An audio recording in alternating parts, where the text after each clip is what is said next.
దీని అవసరం ఉండదు. ఎవరైనా కావాలంటే చేసుకోవచ్చు. ఈక్వల్ అనమాట. సమానం అవుతుంది. మీరు ఎప్పుడైనా మార్చుకోవచ్చు అవసరాన్ని బట్టి. కానీ సమానం అవుతది. ఎక్స్‌ట్రా రాదు.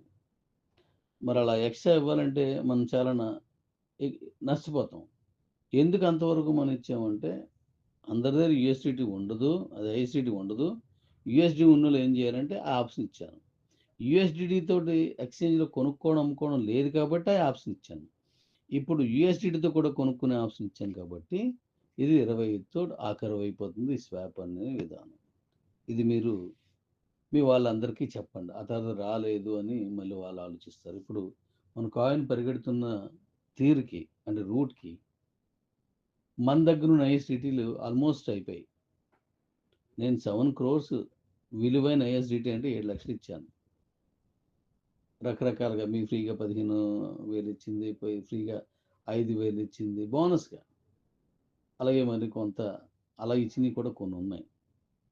ఇలాగ ఇచ్చినయి. వాటన్నింటిని కూడాను కలిపి ఉండగా 7,00,000 కాయిన్స్ మనం ఇస్తే అందులో ఈ వాటితో అంటే ఇప్పుడు యాడ్ అవుతాయి మీకు దాంతో ఆల్మోస్ట్ 5,00,000 కాయిన్స్ అంటే 5,00,00,000 కాయిన్స్ లిక్విడిటీ లాక్‌లోకి వెళ్ళిపోయాయి. ఇంక మీ దగ్గర హార్డ్‌లీ 2,00,00,000 ఉంటాయి. అంటే 2,00,000 కాయిన్సే ఉంటాయి. ఆటిలతోటి మీరు ఇదంతా చేయాల్సి ఉంటది.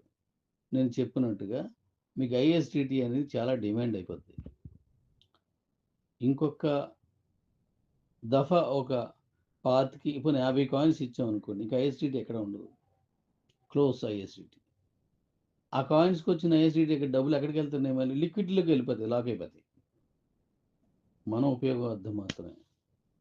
అందుకోసం ఇప్పుడు మన తాలూకా స్కై అండ్ ప్రాజెక్ట్‌లోకి ఐఎస్‌డిటీ కావాలా? అందుకోసం డిమాండే అవుతది. మీరు ఎవరైనా దాచుకొని అమ్ముకోకుండా ఉంచుకుంటే ఆ రోజు మీరు చూసుకోవచ్చు. లేదంటే అమ్మేసుకున్న మీ ఇష్టం అది. Thank you daddy's. ఇప్పుడు ఎంత మన ఈ లిక్విడ్‌లో కలిసిందనేది ఇస్తాను.